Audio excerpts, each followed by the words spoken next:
कहा जाता है कि प्रकृति में हर पेड़ पौधा केवल हवा या छाया ही नहीं देता।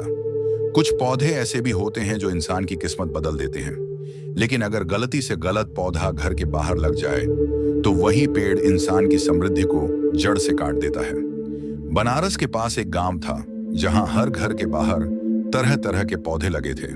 तुलसी, नीम, पीपल और कुछ ऐसे पौधे भी जिनका नाम तक लोग नहीं जानते थे। इसी गांव में एक गरीब मोची रहता था, मोहन। उसका भाग्य इतना खराब था कि मेहनत करने के बावजूद भी उसके घर में गरीबी और कर्ज का अंधेरा छाया रहता था। एक दिन जब मोहन ने संत रविदास जी को अपने गांव आते देखा तो उसने सोचा, शायद आज मेरी किस्मत भी बदल जाए। पर उसे क्या पता था कि उसकी गरीबी का असली कारण उसके कर्म नहीं, उसके घर के बाहर लगे 3 पौधे थे और वही पौधे उसकी बर्बादी की जड़ बन चुके थे। तो आइए जानते हैं कि कौन से वह पौधे हैं जिसे अपने घर के बाहर नहीं लगाना चाहिए। सूरज की पहली किरण जब गंगा के घाटों को छूती थी, तब बनारस की गलियों में हल्की हल्की भक्ति की ध्वनि गूंजती थी। रविदास जी की जय। लोग नदी में स्नान करते, आरती करते और फिर अपने अपने काम पर निकल जाते। लेकिन उसी समय एक छोटा सा झोपड़ी नुमा घर में मोहन नाम का मोची अपने पुराने औजारों के साथ बैठा जूते सिल रहा था। मोहन ईमानदार था, पर किस्मत उसकी दुश्मन थी। सुबह से शाम तक मेहनत करता, पर जेब में 2 पैसे भी नहीं टिकते। घर की छत से पानी टपकता, पत्नी रोज शिकायत करती, बच्चे भूखे सो जाते। एक दिन जब उसने फिर से पुराने कपड़ों में अपने बच्चों को स्कूल जाते देखा तो उसकी आंखों में आंसू आ गए। वह बोला, हे प्रभु, मैंने कभी किसी का बुरा नहीं किया, फिर भी मेरे घर में हमेशा दोहक क्यों है? उसी दिन गांव में चर्चा हुई कि संत रविदास जी आने वाले हैं। लोगों ने कहा कि जो उनसे सच्चे मन से मार्गदर्शन मांगेगा उसकी जिंदगी बदल जाएगी। मोहन के मन में आशा की एक छोटी सी लौ जली, शायद मेरी किस्मत भी आज बदल जाए। अगले दिन संत रविदास जी गांव पहुंचे। सूरज की रोशनी उनके चेहरे से जैसे दुगनी चमक रही थी। संत जी के चेहरे पर गहरी शांति थी, जैसे सागर की स्थिरता। गांव के लोग एक एक कर उनके चरणों में झुके और अपने मन की व्यथा कहने लगे। जब मोहन की बारी आई तो वह रो पड़ा। गुरुदेव, मैं दिन रात मेहनत करता हूं, झूठ नहीं बोलता, चोरी नहीं करता, फिर भी मेरे घर में सुख नहीं है। मेरे बच्चे भूखे हैं, मेरे पास 1 रुपया भी नहीं बचता। क्या यह मेरी किस्मत है या कोई श्राप? रविदास जी मुस्कुराए। उन्होंने मोहन की आंखों में देखा और बोले, मोहन, तेरा चेहरा बताता है कि तू कर्मशील है। गरीबी तेरी नियति नहीं, ये किसी और कारण से है। चल, मुझे तेरे घर ले चल। मोहन ने तुरंत संत जी को अपने घर चलने का निमंत्रण दिया। रास्ते में संत जी ने गांव के पेड़ पौधों पर नजर डाली। जब वे मोहन के घर के बाहर पहुंचे तो कुछ देर चुपचाप खड़े रहे। उनकी आंखें 3 पौधों पर टिक गईं। 1 केला का पौधा, 2 मदारी बेल और 3 कनेर का छोटा पेड़। संत जी की दृष्टि गंभीर हो गई। उन्होंने धीरे से कहा, मोहन, क्या तू जानता है कि इन पौधों का यहाँ क्या अर्थ है? मोहन ने सिर झुकाकर कहा, गुरुदेव, मुझे तो लगा पेड़ लगाना पुण्य होता है। मैंने सोचा था कि हरियाली रहेगी तो भगवान प्रसन्न होंगे। संत रविदास जी बोले, हर पौधा शुभ नहीं होता पुत्र। कुछ पौधे घर के बाहर लगाने से लक्ष्मी दूर चली जाती है और दरिद्रता का वास हो जाता है। तेरे घर के बाहर यह 3 पौधे तेरे सुख को निगल रहे हैं। मोहन के चेहरे पर आश्चर्य और भय दोनों झलक रहे थे। उसने कांपते स्वर में पूछा, गुरुदेव, कौन से पौधे और क्यों? संत जी बोले, ये तो तुझे क्रम से समझाना होगा, क्योंकि हर पौधे की अपनी आत्मा और असर होता है। ये 3 पौधे तेरा भाग्य क्यों बिगाड़ रहे हैं, ये तुझे जानना होगा। तभी तू समझेगा कि प्रकृति केवल सुंदरता नहीं, एक रहस्य भी है। मोहन श्रद्धा से झुक गया। संत जी ने कहा, आज से तू इन पौधों को छूना मत। मैं तुझे आने वाले 3 दिनों में इन पौधों के रहस्य बताऊंगा, पर ध्यान रहे, यह ज्ञान हर किसी को नहीं बताया जाता। यह वही ज्ञान है जो मैंने साधना से पाया है। मोहन ने प्रणाम किया और संत जी के चरणों में गिर पड़ा। उसकी आंखों से आंसू बहने लगे। उसे पहली बार लगा कि उसके जीवन की अंधेरी रात में अब एक नई सुबह आने वाली है। उस रात मोहन सो नहीं सका। बार बार उसे संत रविदास जी के शब्द याद आते, हर पौधा शुभ नहीं होता। चांदनी में उसके घर के बाहर खड़े वे 3 पौधे जैसे किसी रहस्य को छिपाए खड़े थे। हवा में उनके पत्ते ऐसे हिल रहे थे जैसे फुसफुसा रहे हों। हम ही तेरी गरीबी के कारण हैं। मोहन डर गया, पर साथ ही उत्सुक भी था। अब उसका जीवन बदलने वाला था। अगले दिन सुबह जब सूरज उगा, संत रविदास जी ने उसे बुलाया और कहा, मोहन, आज मैं तुझे पहले पौधे का रहस्य बताऊंगा जो तेरे घर के बाहर खड़ा है और तेरे धन को चूस रहा है। सुबह का समय था। सूरज की किरणें गंगा के जल पर पड़कर सोने जैसा चमक रही थीं। गांव के लोग संत रविदास जी के चरणों में बैठकर उनका प्रवचन सुन रहे थे, पर मोहन का ध्यान केवल एक ही बात पर अटका था। पहला पौधा कौन सा है जो मेरी दरिद्रता का कारण बना है? संत रविदास जी ने अपने शांत स्वर में कहा, मोहन, आज मैं तुझे पहले पौधे का रहस्य बताऊंगा। ये वही पौधा है जो तेरे घर के बाहर तूने पुण्य समझकर लगाया था, पर उसी ने तेरे सुख धन को जड़ से निगल लिया। वह है केला का पौधा। मोहन चौंक गया। केला? लेकिन गुरुदेव, केले का पौधा तो भगवान विष्णु को चढ़ाया जाता है। लक्ष्मी पूजन में भी इसका उपयोग होता है। फिर यह अशुभ कैसे हो सकता है? संत जी मुस्कुराए और बोले, हाँ पुत्र, तू सही कहता है कि केला भगवान का प्रिय है, लेकिन हर पवित्र वस्तु का भी एक स्थान और दिशा होती है। गलत जगह पर रखा पवित्र भी अपवित्र बन जाता है। जैसे सूर्य जीवन देता है, पर अगर कोई सीधे उसकी आग में कूदे तो जल जाएगा। मोहन ध्यान से सुनने लगा। संत रविदास जी बोले, केले का पौधा घर के बाहर या मुख्य द्वार के पास नहीं लगाना चाहिए। यह पौधा गुरु ग्रह का प्रतीक है। यह स्थिरता चाहता है, भक्ति और संयम का प्रतीक है।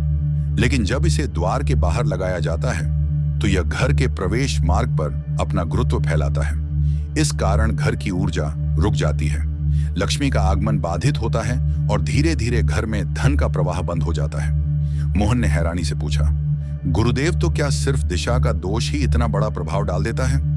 संत जी बोले, हाँ पुत्र, दिशा ही ऊर्जा का द्वार है। घर के द्वार को मुख द्वार इसलिए कहा गया है क्योंकि वहीं से सुख, समृद्धि और शुभता प्रवेश करती है।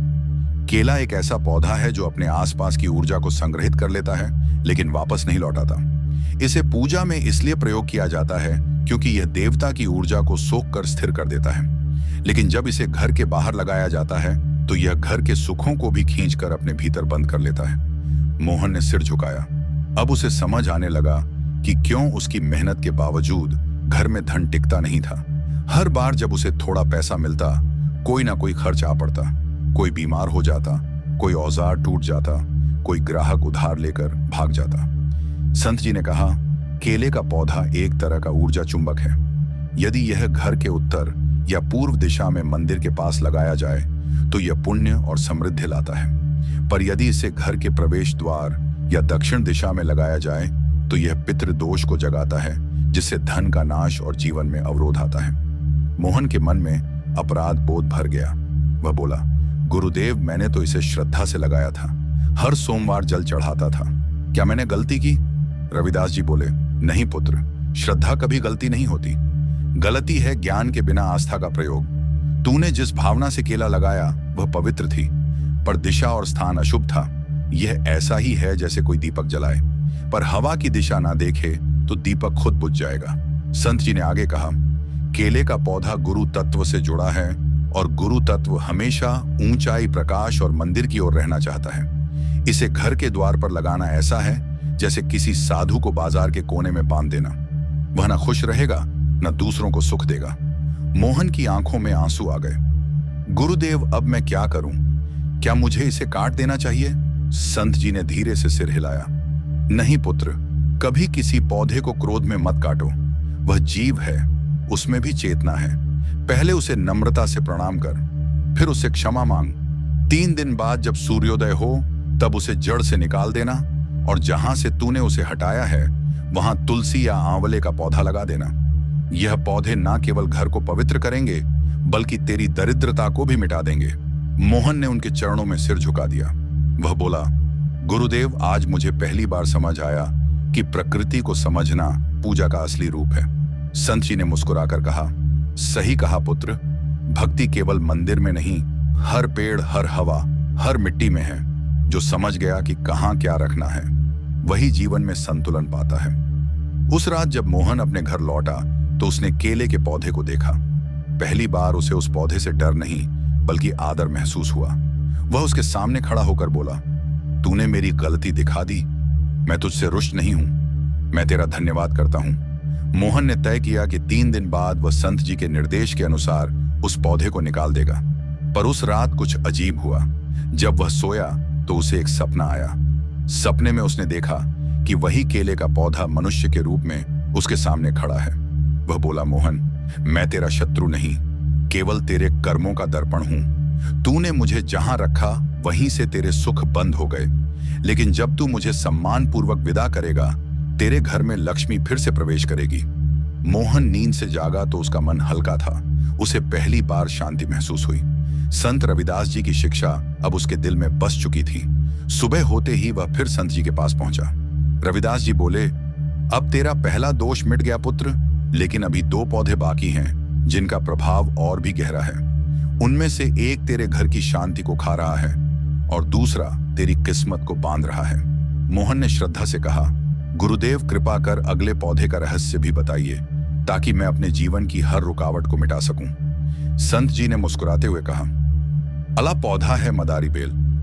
यह पौधा दिखने में साधारण है, लेकिन इसकी जड़ें घर में झगड़ा, क्रोध और दुर्भाग्य का कारण बनती हैं। अगली सुबह गांव में भक्ति का वातावरण पहले से भी ज्यादा पवित्र था। संत रविदास जी नदी किनारे आसन पर बैठे थे और उनके चारों ओर लोग मौन भाव से बैठे हुए थे। हवा में अगरबत्ती की हल्की खुशबू फैली थी और गंगा की लहरें धीरे धीरे किनारे को छू रही थीं। मोहन हाथ जोड़कर उनके पास पहुंचा। उसके चेहरे पर अब आशा झलक रही थी, क्योंकि पहला पौधा यानी केले का रहस्य उसने समझ लिया था।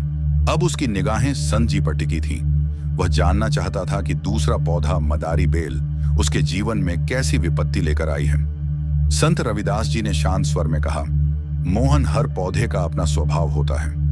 कुछ पौधे शांति देते हैं, कुछ ऊर्जा, और कुछ पौधे भ्रम और क्रोध फैलाते हैं। मदारी बेल उन्हीं में से एक है। मोहन ने जिज्ञासा से पूछा, गुरुदेव, मैंने इसे तो बस घर की शोभा के लिए लगाया था।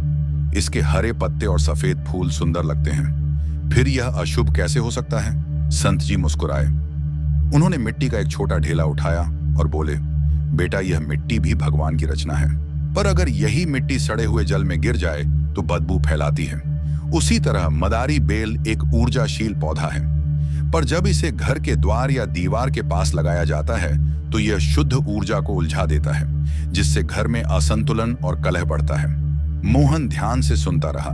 संत रविदास जी बोले, मदारी बेल में एक अद्भुत शक्ति होती है।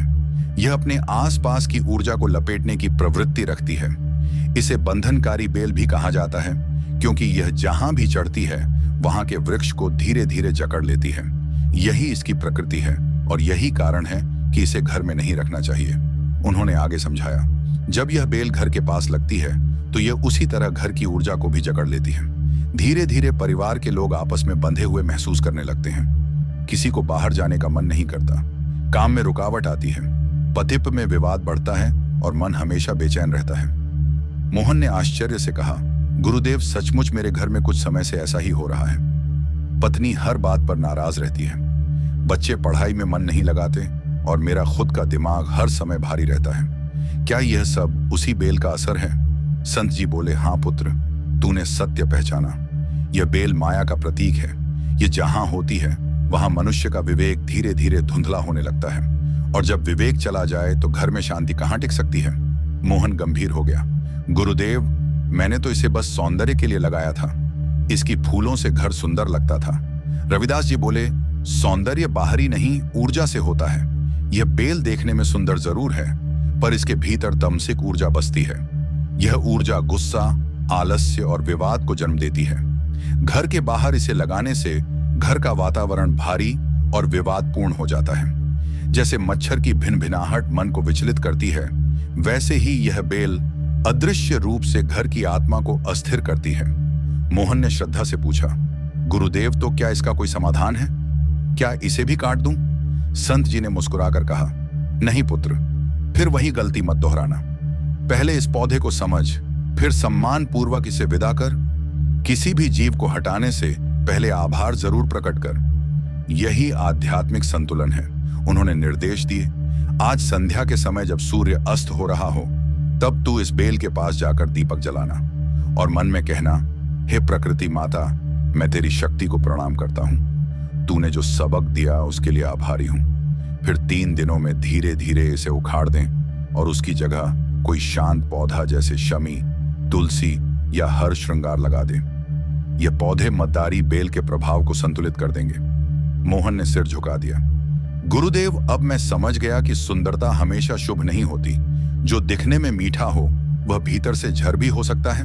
संत जी ने कहा, सही कहा पुत्र, यही संसार का नियम है। जो दिखता है वह माया है, जो नहीं दिखता वही सत्य है।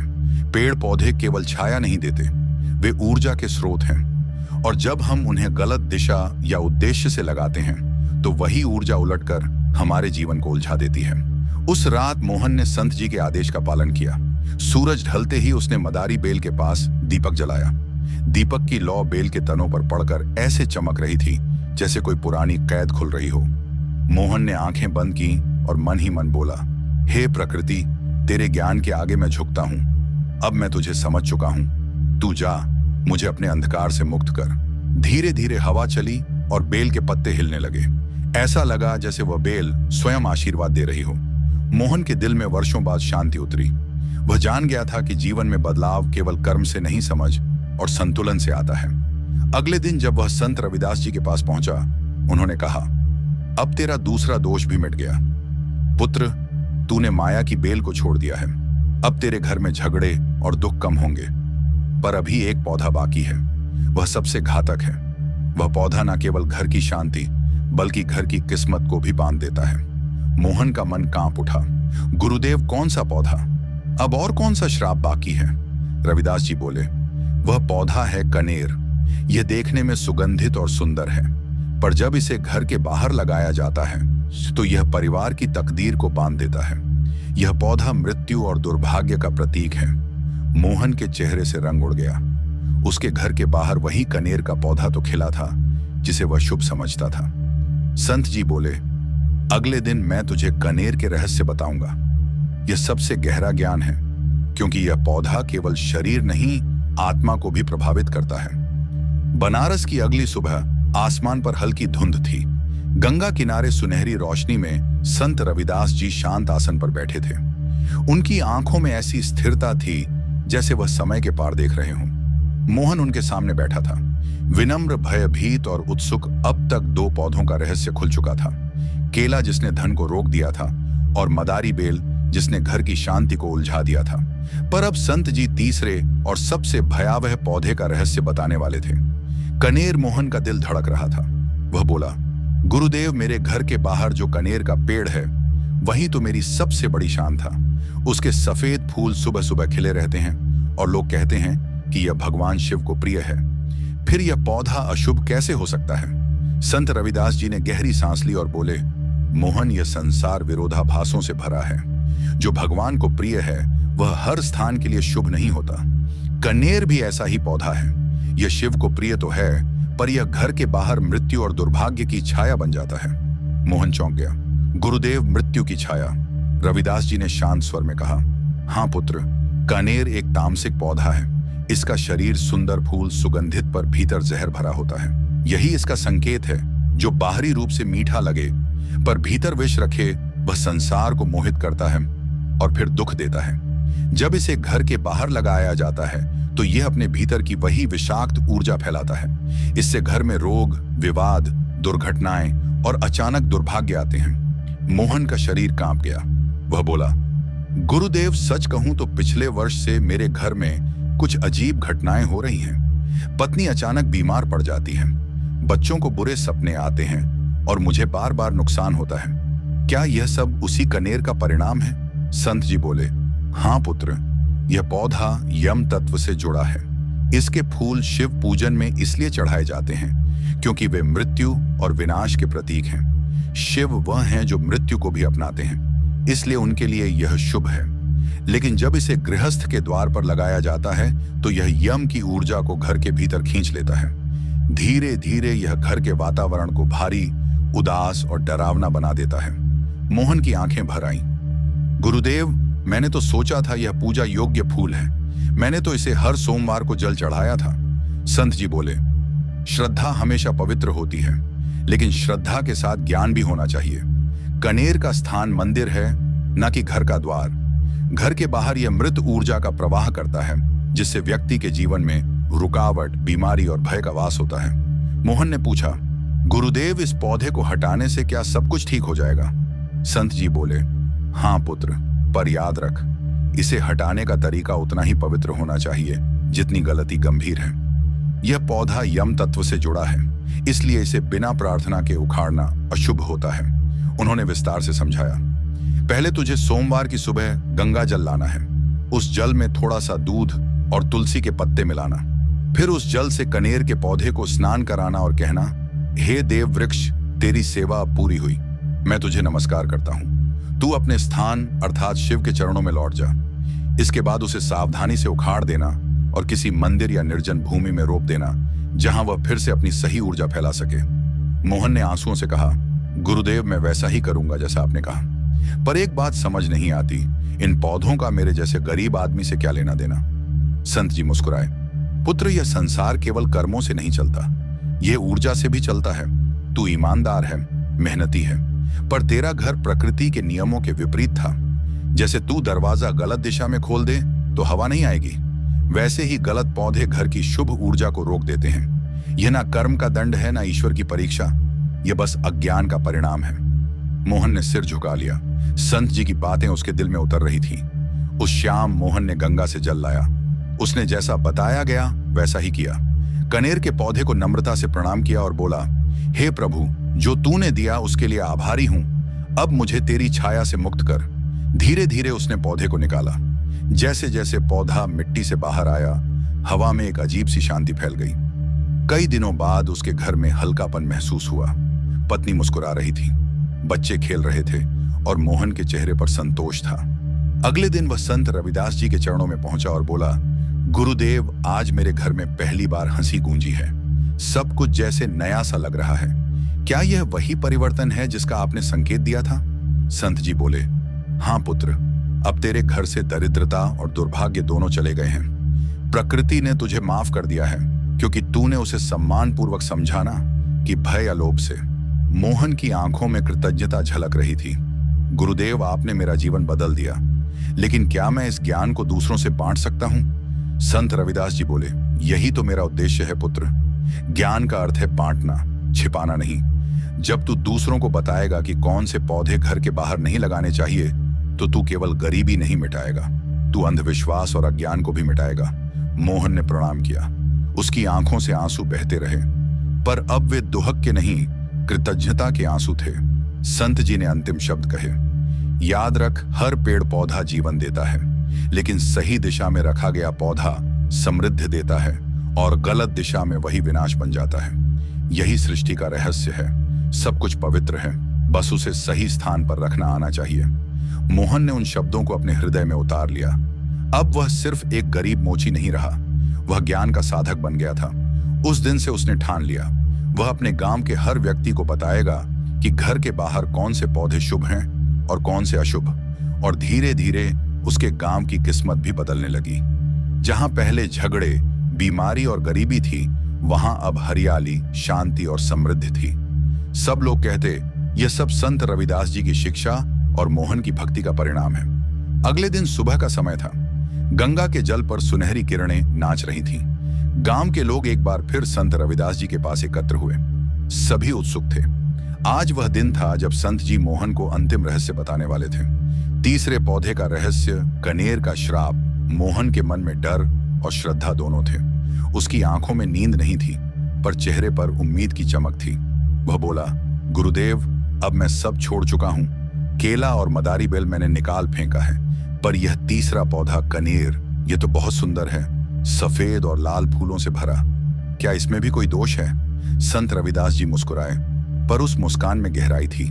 उन्होंने अपनी लाठी मिट्टी में गाड़ दी और बोले, मोहन, सुंदरता हमेशा शुभ नहीं होती। कभी कभी वही रूप छिपा होता है जो विनाश का कारण बनता है। कनेर का पौधा ऐसा ही है, बाहर से पवित्र दिखने वाला, पर भीतर जड़ से भरा हुआ। मोहन ध्यान से सुनता रहा। संत जी आगे बोले, कनेर के फूल भगवान को चढ़ाने में उपयोगी हैं, लेकिन जब वही पौधा घर के बाहर लगाया जाता है तो वह शांति को भस्म कर देता है। उसका रस विषैला होता है और उसकी जड़ में मृत तत्व रहता है। मोहन ने चौंक कर पूछा, मृत तत्व? रविदास जी बोले, हाँ, इसका अर्थ है कि इसमें मृत आत्माओं को आकर्षित करने की क्षमता होती है। जब इसे घर के बाहर लगाया जाता है तो यह घर की जीव ऊर्जा को खींचता है। घर के लोग धीरे धीरे रोग, विवाद और दरिद्रता के चक्र में फंसने लगते हैं। यह पौधा देवताओं के स्थान के लिए नहीं, श्मशान के लिए उपयुक्त होता है। इसीलिए पुराने संत कहते आए हैं, कनेर श्मशान में शोभा दे, द्वार पर विनाश करें।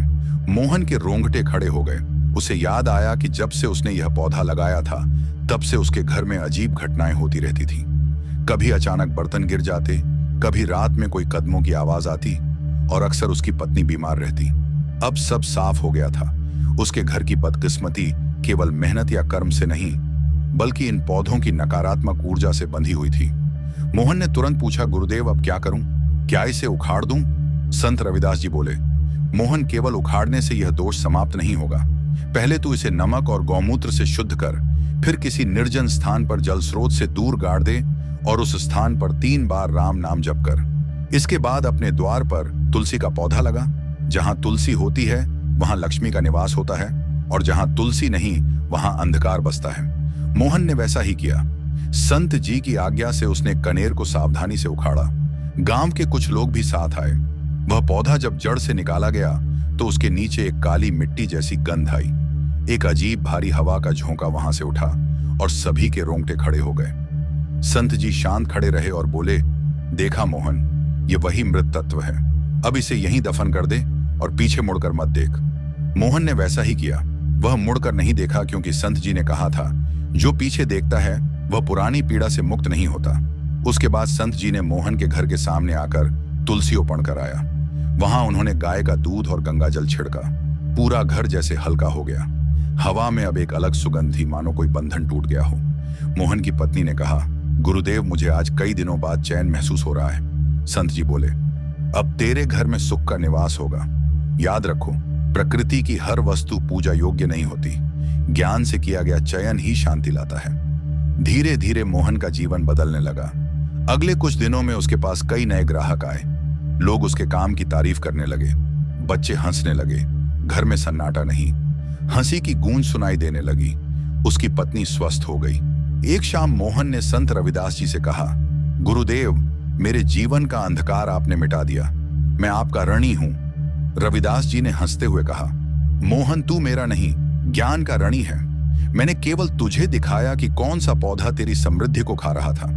पर ध्यान रख, गरीबी केवल पेड़ों से नहीं आती, कर्म, विचार और वातावरण तीनों से आती है। अब से अपने घर के बाहर केवल तुलसी, नीम या आंवला रख। यह 3 पौधे तेरा घर और मन दोनों पवित्र रखेंगे। मोहन ने प्रणाम किया। उसकी आंखों में आंसू थे, पर इस बार यह आंसू दुख के नहीं, कृतज्ञता के थे। जाते जाते संत रविदास जी ने कहा, मोहन, याद रख, हरियाली केवल आंखों को नहीं, आत्मा को भी शांति देनी चाहिए। जो पौधा शांति ना दे उसे अपने द्वार से दूर रखो। फिर संत जी धीरे धीरे गंगा तट की ओर चल दिए। उनके पीछे बजते भजन और हवा में गूंजते शब्द, रविदास जी की जय। मोहन खड़ा रहा जब तक संत जी दृष्टि से ओझल नहीं हो गए। अब उसके घर के बाहर केवल एक तुलसी थी, जो हवा के हर झोंके के साथ उसकी नई किस्मत का प्रतीक बन रही थी। अगले दिन गंगा किनारे की सुबह थी। हवा में ठंडक थी और आकाश हल्का सुनहरा हो रहा था। पंछियों की चहचहाट के बीच संत रविदास जी ध्यान मग्न बैठे थे। उनकी आंखें बंद थीं, पर चेहरे पर दिव्यता की ऐसी चमक थी जैसे सूरज भी उनकी ज्योति में नतमस्तक हो गया हो। मोहन, जो अब पहले जैसा गरीब और टूट चुका व्यक्ति नहीं था, धीरे धीरे उनके पास पहुंचा और चरणों में गिर पड़ा। गुरुदेव, आपने मेरे जीवन का अंधकार मिटा दिया। अब घर में सुख है, शांति है, बच्चे हंसते हैं। लेकिन एक बात अभी भी मेरे मन में उठती है, अगर कुछ पौधे विनाश लाते हैं तो कौन से पौधे सौभाग्य देते हैं? संत रविदास जी ने आंखें खोली। उनकी दृष्टि गहरी थी, जैसे किसी झील का शांत जल। वह बोले, मोहन, यह प्रश्न ही बताता है कि तू अब अंधविश्वास नहीं, बल्कि ज्ञान की रोशनी चाहता है। सुन, मैं तुझे आज वह रहस्य बताऊंगा जो हर गृहस्थ को जानना चाहिए, क्योंकि हर घर केवल दीवारों से नहीं, ऊर्जा से बनता है। मोहन श्रद्धा से हाथ जोड़कर बैठ गया। संत जी बोले, मोहन, पहला और सबसे शुभ पौधा है तुलसी। तुलसी में स्वयं लक्ष्मी का वास होता है। जो घर में तुलसी लगाता है वहां धन, संतुलन और भक्ति एक साथ रहते हैं। तुलसी ना केवल हवा को शुद्ध करती है, बल्कि घर की नकारात्मक ऊर्जा को भी दूर करती है। यह एकमात्र पौधा है जो दिन रात प्राण छोड़ता है। विष नहीं, इसलिए इसे घर के उत्तर पूर्व कोने या आंगन में लगाना चाहिए और रोज इसकी आरती कर जल देना चाहिए। मोहन ने कहा, गुरुदेव, मैंने तुलसी तो पहले ही लगा दी है, अब हर सुबह उसकी आरती करता हूं। संत जी मुस्कुराए। अच्छा किया मोहन, अब तूने अपने द्वार को शुद्ध कर दिया है। याद रख, तुलसी घर की आत्मा है, जहां वह नहीं वहां समृद्धि नहीं। संत जी ने आगे कहा, दूसरा पौधा है नियम। यह पेड़ केवल दवा नहीं, यह रक्षक है। नियम जहां होता है वहां रोग नहीं टिकते। इसका आभामंडल इतना शक्तिशाली है कि यह बुरी शक्तियों को पास आने नहीं देता। इसीलिए नियम को घर के पीछे या दाहिनी ओर लगाओ। यह दिशा रक्षा की दिशा है। नियम घर की नींव को बल देता है और इंसान की सोच को भी निर्मल बनाता है। इसे काटना पाप माना गया है क्योंकि यह जीवित प्रहरी की तरह घर की निगरानी करता है। मोहन ने सिर झुकाकर कहा, गुरुदेव, नीम तो मेरे गांव के बाहर बहुत हैं, अब मैं एक अपने घर के पास लगाऊंगा। रविदास जी बोले, ऐसा कर और याद रख, जब हवा तुलसी से निकलकर नीम से होकर जाती है तब वह घर के लिए औषधि बन जाती है। संत जी बोले, अब तीसरे पौधे का नाम सुन, आंवला। यह केवल फल नहीं, यह अमृत है। जिस घर में आंवला होता है वहां स्वास्थ्य और संतान सुख स्थिर रहता है। यह पौधा पितरों को भी प्रिय है और इसका फल मनुष्य के 7 दोषों को हरता है, इसलिए इसे लगाना दान के समान है। आंवला को कभी अपशकुन ना समझना। यह घर की जड़ों में सौभाग्य की ऊर्जा भरता है और जो व्यक्ति प्रतिदिन इसके नीचे कुछ पल ध्यान करता है उसकी चिंताएं धीरे धीरे मिट जाती हैं। मोहन ने पूछा, गुरुदेव, क्या इन 3 पौधों से ही घर का भाग्य बदल जाता है? रविदास जी ने मुस्कुराते हुए कहा, नहीं मोहन, पौधे केवल माध्यम है। भाग्य तब बदलता है जब मन बदलता है। तुलसी से तू भक्ति सीखे, नियम से संयम और आंवले से सहनशीलता। ये 3 गुण तेरे जीवन में आएंगे तो सुख स्थायी रहेगा, वरना पेड़ केवल पेड़ रहेंगे, प्रतीक नहीं बनेंगे। कुछ ही हफ्तों में मोहन का घर जैसे पुनर्जन्म ले चुका था। जहां पहले दरिद्रता का सन्नाटा था वहां अब शांति और समृद्धि की ध्वनि थी। उसके बच्चे हंसते खेलते, पत्नी खुश रहती और ग्राहक रोज बढ़ते जा रहे थे। गांव वाले भी अब उससे पूछने लगे, मोहन, तेरा भाग्य कैसे बदल गया? मोहन बस इतना कहता, संत रविदास जी की शिक्षा और इन 3 पौधों की कृपा, धीरे धीरे पूरा गांव बदल गया। हर घर के बाहर तुलसी, नीम और आंवला लगाने की परंपरा शुरू हुई। गांव की हवा तक बदल गई। लोग कम बीमार पड़ते, झगड़े घट गए और संपन्नता बढ़ने लगी। एक दिन संत रविदास जी जाने की तैयारी करने लगे। गांव के लोग उन्हें रोकने आए। गुरुदेव, हमें छोड़कर मत जाइए। संत जी ने कहा, मैं नहीं जाऊंगा, मैं यहीं रहूंगा, हर उस तुलसी में, हर नियम की छाया में, हर आंवले के फल में। जब जब तुम इन पौधों को जल दोगे, समझ लेना कि तुम मुझे ही प्रणाम कर रहे हो। मोहन रो पड़ा। उसने कहा, गुरुदेव, अगर कभी मेरा मन फिर अंधकार में चला जाए तो मैं क्या करूं? रविदास जी बोले, बस तुलसी के पास बैठ जाना, नीम की छाया में प्राणायाम करना और आंवले के नीचे ध्यान लगाना, वहां तो खुद मुझे पाएगा। फिर उन्होंने अंतिम बार कहा, याद रखो, पेड़ पौधे केवल छाया नहीं, ये तुम्हारे कर्मों का आईना है। जैसा पौधा तुम अपने द्वार पर लगाओगे वैसा ही जीवन तुम्हारे भीतर अंकुरित होगा। इसीलिए चुनो वह पौधा जो तुम्हारे मन को शुद्ध करे, न कि जो केवल आंखों को भाए। इतना कहकर संत रविदास जी आगे बढ़े। गंगा की धारा में उनकी परछाई धीरे धीरे विलीन होती गई। गांव के लोग हाथ जोड़कर खड़े रहे और मोहन अपने घर की तुलसी को प्रणाम करता हुआ बोला, अब मैं जान गया हूं कि सुख बाहर नहीं, भीतर बोए बीज में है। हवा चली, तुलसी की पत्तियां हिलने लगी, जैसे स्वयं संत रविदास जी मुस्कुरा रहे हों। पुत्र, घर के बाहर पौधे लगाने से पहले सोचो, वह पौधा केवल धरती से नहीं, तुम्हारे भाग्य से भी जुड़ता है। जो पौधा शांति दे वही लगाओ, जो विष फैलाए उसे दूर रखो। याद रखो, तुलसी में भक्ति, नियम में रक्षा, आंवले में समृद्ध, यही सच्चा त्रिदेव है।